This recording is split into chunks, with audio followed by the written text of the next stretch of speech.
And welcome to the latest Mascy and Moley. And we're going to try to do something, fingers crossed, today, which we've not done before, which is a open line call in from viewers, listeners, readers.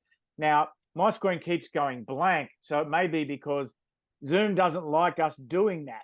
So I'm not going to guarantee that we're going to have a single caller because it's the first time we've tried to do it. But let's proceed anyway, Tony. And wow, what a elimination final we just saw it from Amy Park. 18-13, Melbourne over the Roosters. The winning try scored inside the final 120 seconds by Will Warbrick. Tony, amazing. Yeah, it was amazing and a tight, gripping game, but technically not a great game. But both sides, particularly Melbourne, made a lot of errors.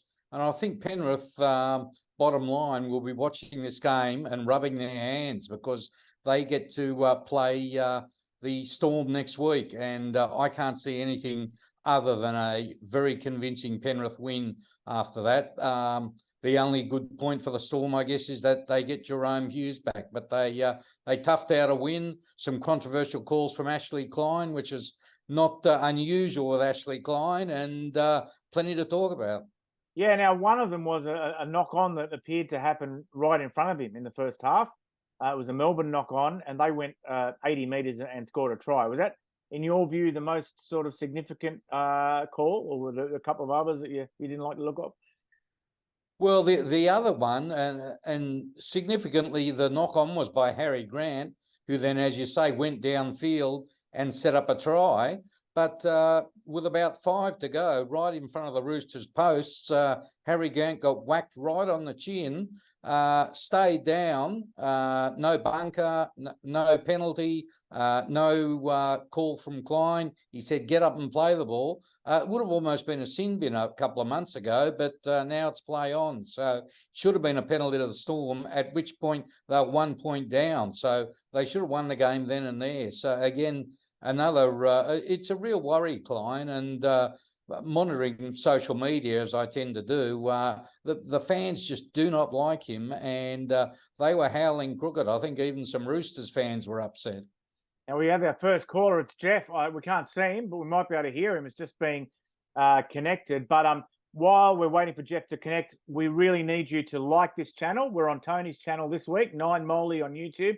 And I'm going to put down the bottom of the screen to like and subscribe and the bells and everything, so you can be alerted when there's new videos going up and when we're going to do something absolutely crazy like this. And our first caller, Jeff, congratulations, you're making history. Did you watch a match? I mean, he might just want to tune in and have a listen because we're not. I want to see what he looks Jeff, like. are you there, Jeff? Yeah, and I did just want to tune in and have a listen. I was interested in the discussion. Thank you. Where are you calling from, Jeff? I'm in a town called Andover in Hampshire in the UK, so I'm about 10 minutes drive from Stonehenge, if that helps. I wanted to now. Did you watch the Roosters game and against Melbourne? Unfortunately not. I was too busy working. I saw a few highlights, but that was it. Yeah, it was pretty exciting finish. Now, sorry. Who's your team, Jeff? Well, my team is actually in the Northern Hemisphere, so it's the London Broncos, where I catch up with Steve regularly. In terms of the NRL, sadly to say, it's the Warriors. For our viewers and listeners, big news during the match today, and Ben Costello was there for a minute. He's gone now, but big news today with London Skolars dropping out of the professional ranks, going back to the Southern Conference League. Hadn't won a game all year. So we'll let you go back to listening and watching, Jeff. But before that, we'll get your comment on that because it's a big story in South of England Rugby League. Yeah, for sure, Steve. I mean, I think it's a terrible shame. It's obviously just the latest installment of where rugby league once again has failed to get a foothold in terms of its development in this country. And I think it's, you know, it's another pointer for me for the governing body of the game in the UK to decide what it wants strategically in terms of, you know, where it sees the game going, and what it wants from the sport, whether it basically wants the sport just to be in its heartlands or elsewhere. But a sad day, I think. Yeah, it is. But I don't think it was going to go any other way for Skolars, really. Jeff, I'm going to let you go back to lurking. I'll just put you on mute again there, because that's all you wanted to do in the first place. So, Tony, you don't think Melbourne have much chance of progressing any further than next week?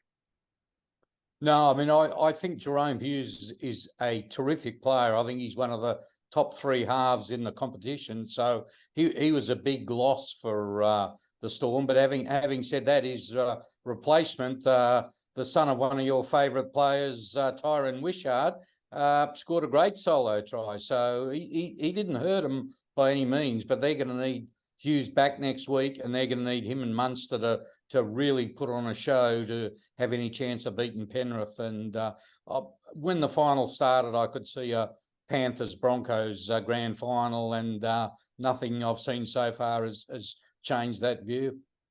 Now, Tony, there was another thing I wanted to ask you about this week. It was pretty interesting.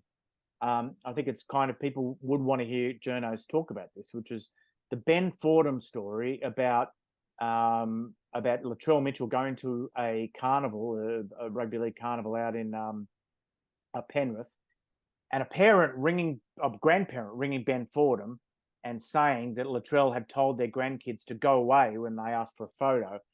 And this became a massive story during the week. There's a lot of aspects to it. In one sense, right, there's nothing to it, and I think people just want to say there's nothing to it, but there are some things around it that are of interest. I won't say any more. What did you make of that whole thing?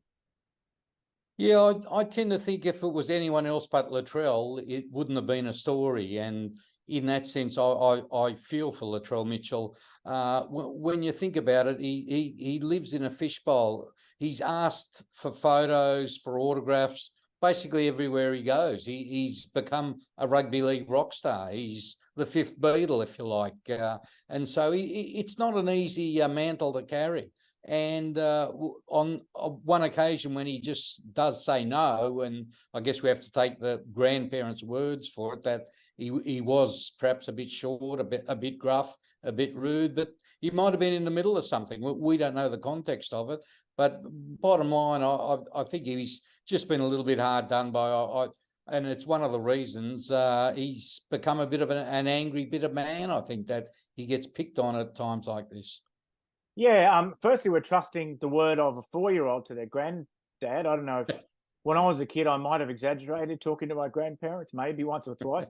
And secondly, we're going on someone who wouldn't put their name behind the allegation. So if you're going to name Latrell Mitchell, I think you've got to name the person who's making the allegation. It's not like sources say it's for bringing down governments and for fighting corruption. It's not for granddad said a footy player told, that is not the place to use, sources.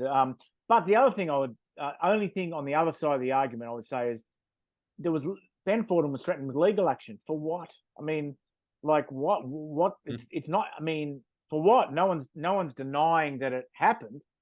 So I think Latrell has to just decide if he wants to play rugby league. And in the end, his manager or his club or his family, they're not going to solve these issues. They're not going to solve these issues for him. In the end, unfortunately, he's going to have to decide for himself how to deal with them. And it may be that it cuts his career short, which would be very sad. But in the end, it is his decision. Now, some people watching would say, or listening would say, we shouldn't have even given the allegation any credence or even discussed it. But I do think it's interesting because, as you said, it speaks to what a celebrity Latrell has become and what an issue it is for him to deal with it, and what a threat to his career it is. So I think it is worth discussing in that context. The other thing that has happened just in the last few hours, I don't know if you're aware, Nene McDonald was playing at Leeds, and he went home for the birth of a child, and he hasn't come back, and now he's been named in the Papua New Guinea team to play next week. In I think it's a Prime Minister's 13. When Leeds have a match on next week here to finish the season, they're not going to make the playoffs, and I just wonder, like. I always say, I don't know about you, clubs shouldn't stop their players representing their country. It's horrible to try and stop them representing their country. But when it's a guy who's like gone AWOL, I don't know. Do Leeds have a right to say, hang on, if you'd asked us, we might have released you, but in this case, you don't have a clearance, or if you were Gary Hetherington, what would you do?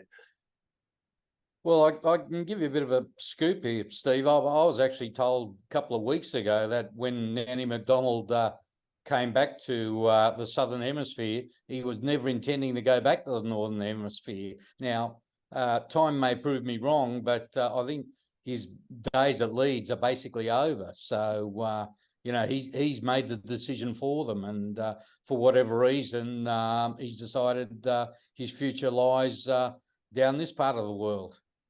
Yeah, I mean, I guess it's not like he would have had to pay for his own airfare to come back and finish the season for 2 matches. I mean, it must be pretty bad situation that he doesn't just want to, play out the season and then leave. It's who knows, who knows? But yeah, it's a weird one, because if I was Gary Hetherington, I'd be saying, well, mate, really, you're going to play on the same weekend that you should be playing for us? I mean, and if it was Gary Hetherington would have released him anyway, I imagine, with only 1 game left in the season, no finals to play. He would have got released anyway, but it just seems to be rubbing their nose in it, a little bit. Now, sorry, Tony.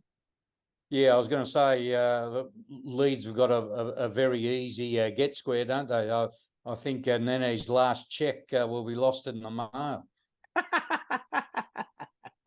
I don't think they use mail for checks anymore, Tony. But anyway, the other big story is Skolars, and obviously living in London and being around Skolars, I've seen this unfold during the year.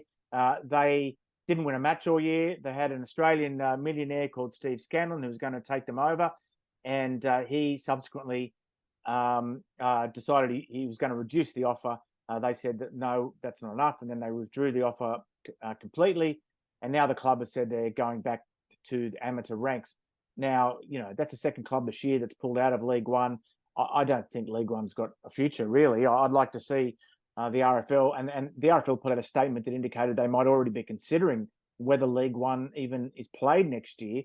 I'd like to see them ask everyone to apply to be in the championship in the Aussie way, as far as your off-field setup and resources, rather than whatever you do on the field. And if you're good enough, then you can. Jeff is here twice now. Jeff Rowland's on twice. You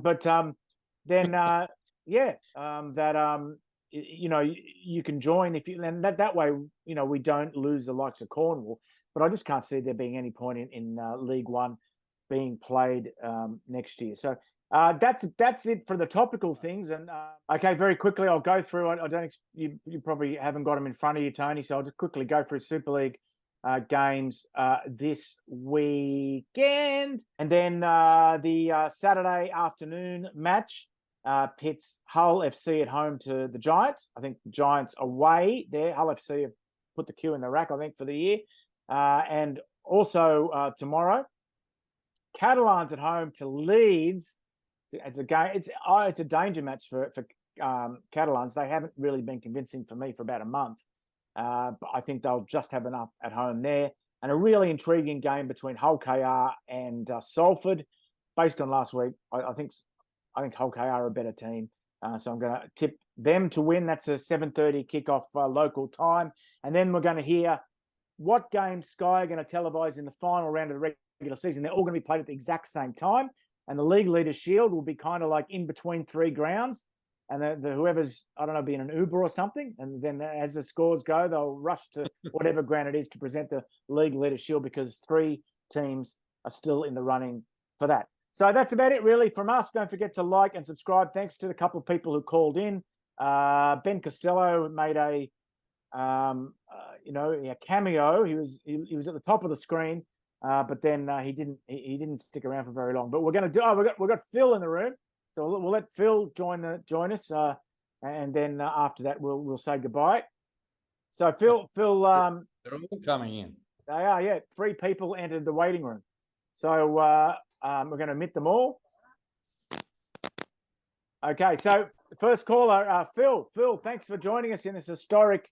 I don't think anyone's ever tried to do this before. Video open line rugby league show. I think we're turning new turf. Wow, more people calling in now. So we'll start with you, Phil. Did you watch a match this morning? What were your thoughts?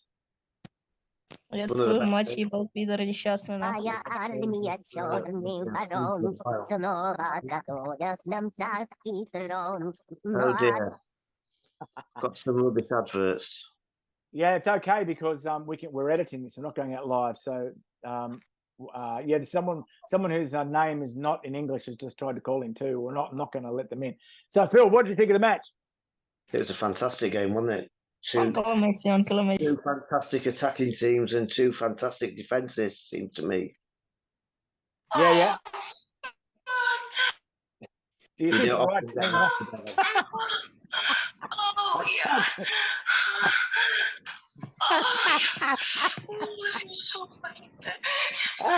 That's awesome. That's the end of our show.